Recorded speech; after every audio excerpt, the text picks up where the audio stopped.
இன்றைக்கு இந்த உணவுகளை நாம் மென்று சாப்பிடுகிறோமா அப்படிங்கிறது ஒரு கேள்வி. Okay sir.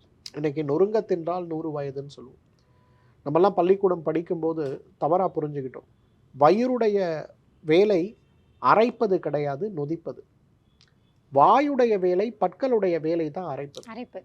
அப்போ நல்லா உணவை வாயில் போட்டு மென்று உமிழ்நீரோடு நம்ம சாப்பிட ஆரம்பிக்கிறோம்னா அது வயிற்றுக்குள்ளே போகும்போது நமக்கு சீக்கிரம் ஜீரணமாகும், சிரமங்கள் இருக்காது. அதே போல் வாயில் இருக்கக்கூடிய உமிழ்நீர் அந்த உணவில் செயல்பட்டு அதை நல்லா உடைத்து எடுக்கும். நிறைய காம்ப்ளெக்ஸ் ஆசிட்ஸ் எல்லாம் சிம்பிள் ஆசிடாக பிரேக் டவுன் ஆகும்.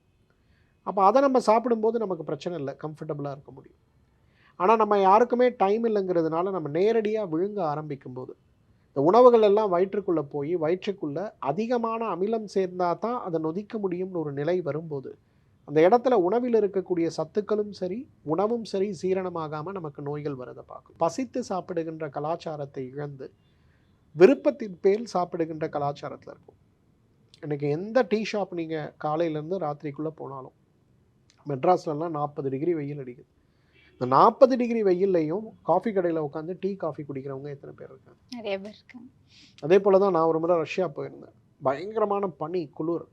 எப்படா ஹோட்டலுக்குள்ளே போகிறோன்னு கஷ்டப்பட்டுட்டு இருந்தேன். பார்த்தா அங்கே இருக்கவங்கலாம் ஜாலியாக பனியில் நின்று கோன் ஐஸ் சாப்பிட்டுட்ருக்காங்க, விதவிதமான ஐஸ் சாப்பிட்றாங்க.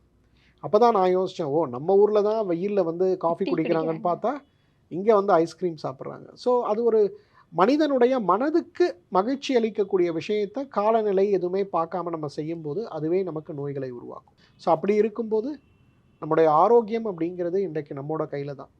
விழிப்புணர்வு அற்ற ஒரு வாழ்வியல் முறையில் நம்ம இருக்கிறதுனால நமக்கு செரிமான மண்டல நோய்கள் நிறையவே ஏற்படுறதை நம்ம பார்க்கலாம். டாக்டர் ஸ்ரீவர்மாஸ் ஆரோக்கியமும் ஆன்மீகமும்.